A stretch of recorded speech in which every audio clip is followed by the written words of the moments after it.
गोरखपुर में व्यापारी के कर्मचारी से बैंक परिसर में 5.5 लाख रुपए लूट लिए गए। पुलिस मामले को दर्ज कर जांच में जुट गई है। लूट की घटना उस वक्त हुई जब कर्मचारी कौशल बैंक रोड के HDFC बैंक में रुपए जमा कराने के लिए गया था।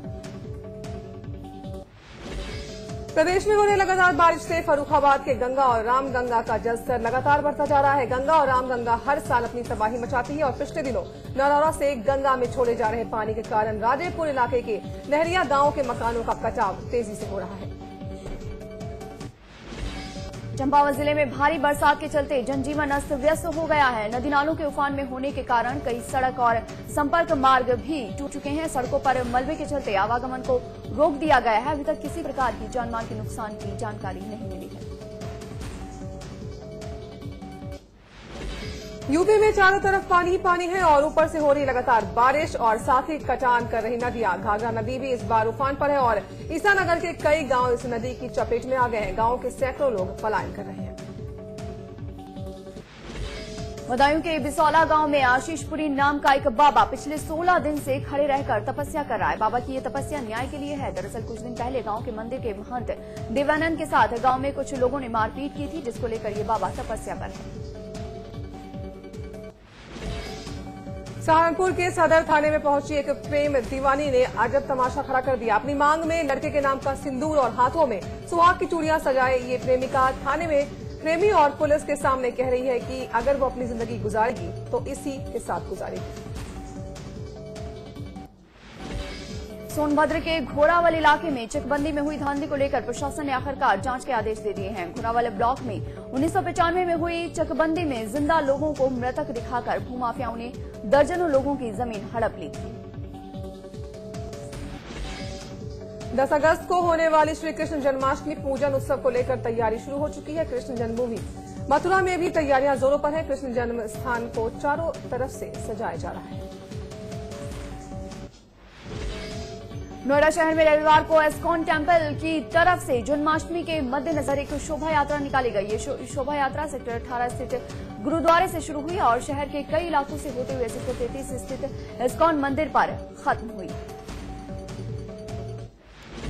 उत्तराखंड में एक दिवंगत IAS से उनकी संपत्ति का ब्यौरा मांगे जाने की खबर सामने आई है। केंद्र सरकार के कार्मिक विभाग ने दिवंगत IAS हरिताश गुलशन से उसकी संपत्ति का ब्यौरा मांगा है। दिल्ली के रामलीला मैदान में 9 अगस्त को योग गुरु बाबा रामदेव सरकार के खिलाफ आंदोलन करने जा रहे हैं, जिसको लेकर हरिद्वार के पतंजलि योगपीठ में भारत स्वाभिमान ट्रस्ट के कार्यकर्ताओं को शिविर लगाकर प्रशिक्षण दिया गया।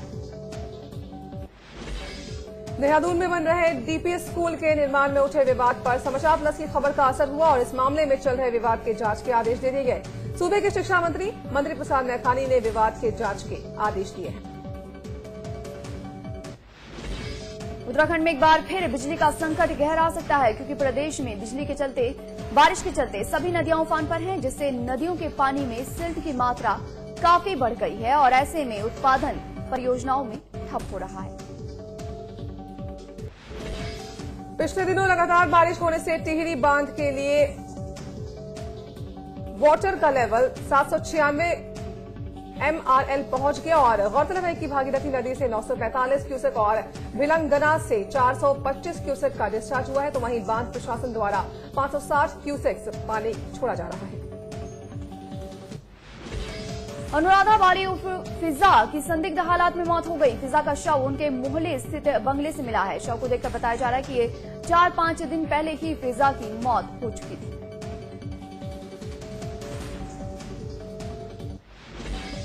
अमेरिका के विस्कॉन्सिन में एक गुरुद्वारे में अज्ञात बंदूकधारियों ने गोलीबारी की और इस गोलीबारी में एक हमलावर सहित 7 लोगों की मौत हो गई। मरने वालों में गुरुद्वारे के अध्यक्ष भी शामिल हैं।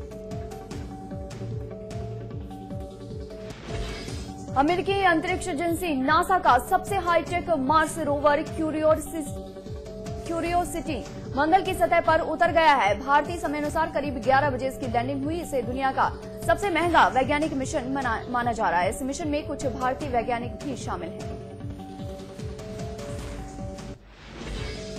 देवरिया के रघवापुर गांव में एक अंधी महिला ने 21 दिन तक एक पत्थर पर जल चढ़ाया, जिसके बाद उस पत्थर का आकार बढ़ने लगा और उस पत्थर में भगवान की आकृति बनने लगी, जिसे देखकर आसपास के गांव के लोगों की उस पत्थर के प्रति आस्था बढ़ गई और लोग इसे भगवान की कृपा मानकर ढोल नगाड़े के साथ पूजा कर रहे हैं। सुल्तानपुर पुलिस में लड़कियों को छेड़ने वालों पर लगाम लगाने के लिए एक एंटी ऑब्सीन सेल का गठन किया गया है। इसके तहत जगह जगह शिकायत की एक पेटी लगाई गई है, जिनमें लड़कियां अपनी समस्याएं लिखकर डाल सकती हैं। कानपुर के कल्याणपुर थाना क्षेत्र में एक युवक के मरने के बाद जिंदा वापस लौट आया। जी हां, हैरानी की बात है, लेकिन एक महिला ने अपने पति की हत्या और उसकी लाश गायब करने का आरोप अपने रिश्तेदारों पर लगाया था, जिसके बाद कल्याणपुर थाना पुलिस ने मृतक के न मिलने पर उसके भाई को हिरासत में ले लिया और बड़े ही नाटकीय अंदाज से भाई के हिरासत में लिए जाने पर मृतक वापस जिंदा लौट आया। बीआरओ की मशक्कत के बाद शुरू हुई बद्रीनाथ यात्रा। जी हां, उत्तरकाशी में लगातार हो रही बारिश के चलते जहां जनजीवन अस्त व्यस्त हो गया, वहीं बद्रीनाथ यात्रा 3 दिन से थमी हुई थी, लेकिन मौसम के खुलते ही बीआरओ की मशक्कत के बाद बद्रीनाथ यात्रा फिर से शुरू हो गई है। देहरादून में बीजेपी किसान मोर्चा यूपी सरकार की फर्टिलाइजर पॉलिसी के खिलाफ आंदोलन करने की तैयारी में है और इस कड़ी में मोर्चा आगामी 8 अगस्त को देश के सभी जिला मुख्यालयों पर प्रदर्शन करेगी और किसान मोर्चा के राष्ट्रीय अध्यक्ष ओम प्रकाश धनखड़ ने देहरादून में कहा कि केंद्र सरकार रासायनिक खाद में से संबंधित नीति में किसान विरोधी बदलाव किया है। ऊर्जा मंत्री वीरप्पा मोइली की बैठक में शामिल होने के लिए उत्तराखंड के मुख्यमंत्री विजय बहुगुणा आज दिल्ली पहुंचे। वीरप्पा मोइली ने आज बिजली ट्रांसमिशन और वितरण के मामले में कई राज्यों के मुख्यमंत्रियों की बैठक बुलाई। बैठक में राज्य का प्रतिनिधित्व करने पहुंचे विजय बहुगुणा ने कई मसले उठाए। उत्तराखंड में डीजीपी कार्यालय की घोषणा के बाद मुख्यालय स्तर पर आपदा राहत केंद्र बनाया गया है और इसमें सभी कर्मचारियों की तैनाती भी कर दी गई है। यह आपदा केंद्र 24 घंटे काम करेगा और साथ ही इसमें हर 2 घंटे में जिलों से सूचनाएं भी आएंगी।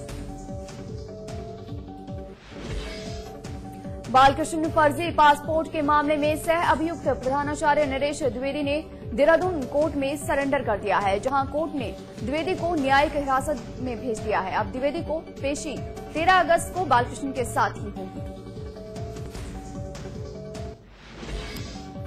मातृ सदन के परमाध्यक्ष स्वामी शिवानंद महाराज अपनी 5 सूत्रीय मांग को लेकर सदन परिसर में ही अनशन पर बैठ गए हैं। स्वामी शिवानंद का कहना है कि जब तक उनकी मांगे पूरी नहीं होती तब तक उनका अनशन जारी रहेगा।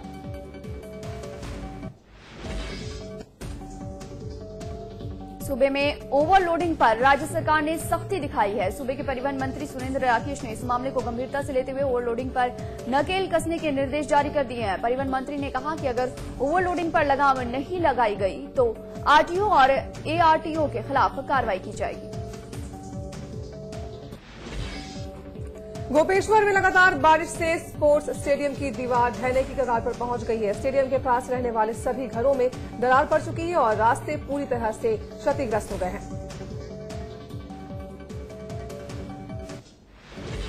तो समाचार फटाफट में फिलहाल इतना ही। लगातार खबरों के लिए आप देखते रहिए समाचार प्लस।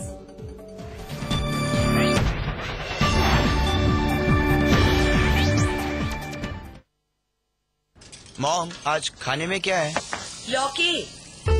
और लौकी सुन के भागना मत, आज स्पेशल है। आज लौकी का कोफ्ता बनाया और सुनो वैसे कल का करेला भी है।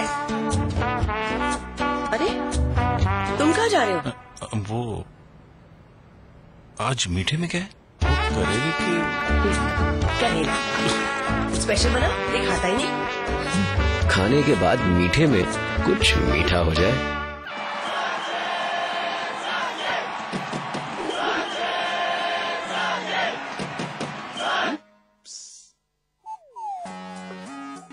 जोड़ी सही होनी चाहिए, जैसे सचिन और उनका बल्ला। जैसे ल्यूमिनस इन्वर्टर और ल्यूमिनस ट्यूबुलर बैटरी। पाइए 40% एक्स्ट्रा बैटरी लाइफ और 40% एक्स्ट्रा बैकअप। ल्यूमिनस, जिस पे देश करे भरोसा। समाचार प्लस ने उठाए सवाल। ये मंत्री विदेश यात्रा में गए हैं, इससे उत्तराखंड को क्या फायदा? आर्या जी फोन काट दिया, जवाब नहीं है कोई सरकार के पास। और मैं विजय भाई बहुगुणा से ये गुजारिश करता हूं कि जो मंत्री उत्तराखंड की इस तूफानी बारिश और तबाही को ठेंगा दिखाकर लंदन में घूमे हैं, उनके खिलाफ कार्रवाई होनी चाहिए। सितारगंज जीत लिया हमने, तोफला कर लिया, तो इस समय वो एक सत्ता के मद में है, इसलिए आप उनको प्रेम से बोले, चाहे डांट करके बोले, चाहे जोर से बोले, चाहे धीरे बोले, उनकी समझ में कुछ नहीं आ रहा है। इंदिरा हृदय, प्रीतम सिंह, सुंदर सिंह नेगी, इनके दौरे रद्द क्यों नहीं हो सकते? देखिए, ये तो उनको निर्णय लेना है, जो मंत्रीगण अभी वहीं पर है। जो मंत्री हैं, जो विधायक हैं, जिन्हें जनता ने चुना है, अगर बुरे वक्त में साथ नहीं आएंगे तो साथ कब आएंगे? समाचार प्लस की खबर का हुआ असर। समाचार प्लस की खबर का असर है। सुबोध उनियाल ने समाचार प्लस से कहा है कि उन्होंने एप्लीकेशन लगा दी है और अपना दौरा बीच में ही रद्द कर रहे हैं। चैनल का धन्यवाद देना चाहूंगा कि आपके चैनल के माध्यम से मुझे मालूम है कि उत्तराखंड के अंदर ऐसी त्रासदा आई है जी, और हम लोग कोशिश कर रहे हैं कि जो अगले फ्लाइट हो उसे वापस आए।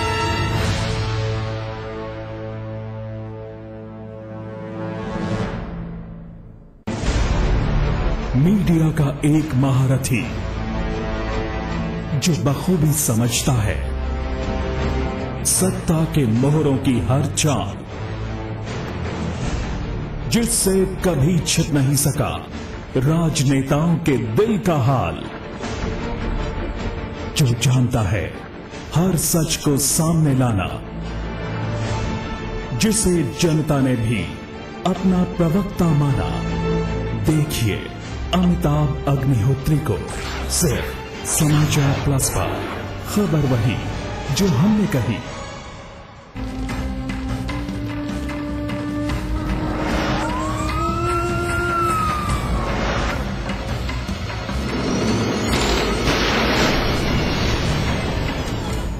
नमस्कार, मैं हूं परवीन साहनी। हमारा मकसद है भयमुक्त समाज देना, जुर्म की हर दस्तक से आपको आगाह कराना, हर वो चेहरा बेनकाब करना जो आपका गुनहगार है। और आज हम एक बार फिर हाजिर हैं जुर्म की काली दुनिया के उन चेहरों का एनकाउंटर करने के लिए। देखते रहिए एनकाउंटर।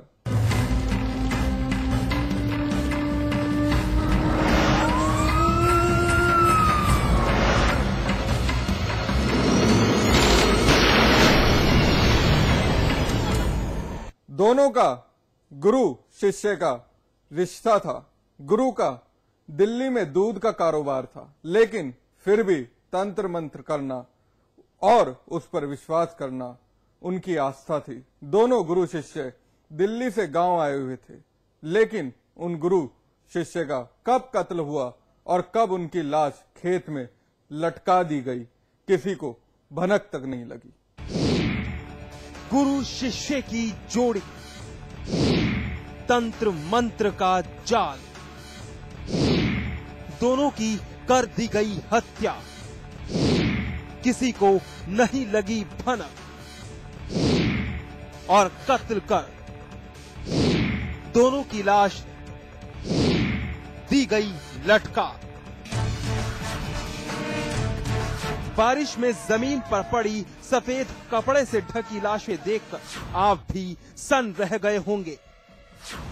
पुलिस की मौजूदगी और सन्न खड़े लोग इस बात की तस्दीक कर रहे हैं कि यहाँ जरूर कोई अनहोनी दस्तक दे गई। हर चेहरा बदहवास है, हर किसी का जहन सुन्न है और यही सोच रहा है कि आखिर कत्ल की क्या वजह है, क्योंकि कत्ल एक नहीं दो हुए हैं। कत्ल गुरु शिष्य का। ये मंजर बुलंदशहर के थाना बिनौली के गांव बुठेड़ा का है। लाश एक गुरु शिष्य की है, राम नारायण और सुभाष की। राम नारायण की हत्या उनके शिष्य सुभाष के साथ क्यों की गई, एक सवाल बन गया है। लेकिन एक ऐसा सवाल जिसका जवाब पुलिस के पास भी नहीं है। कत्ल कर दोनों की लाश गांव के एक खेत में लगे बिजली के खंभे पर टांग दी गई, क्योंकि दोनों की लाशें गवाह हैं उस मंजर की जब इनकी हत्या की गई थी। और अब तक रस्सी का वो टुकड़ा इनके गले में पड़ा है। डेड बॉडी मिली है दोनों, बाकी विवेचना जारी है। मैं मौके पर आया हूँ, देखा, मैंने बात की, क्योंकि परिवार वालों से, उनके बेटे से बात की, गाँव वालों से बात की। कौन लोगों नाम तो मालूम ही, आप लोगों को भी मालूम है? नहीं। हाँ, तो उसमें क्या पूछना, हम तो स्पष्ट है। इसमें कोई गिरफ्तारी हुई अभी तक? कुछ अभी मौके पर आया हूँ, बात कर गाँव में बात कर रहा हूँ। पोस्टमार्टम होगा, भाई कार्रवाई होगी, जो सच्चाई निकल सामने आएगी। डबल मर्डर की इस वारदात का खुलासा उस वक्त हुआ जब सुबह गांव के कुछ युवक खेत की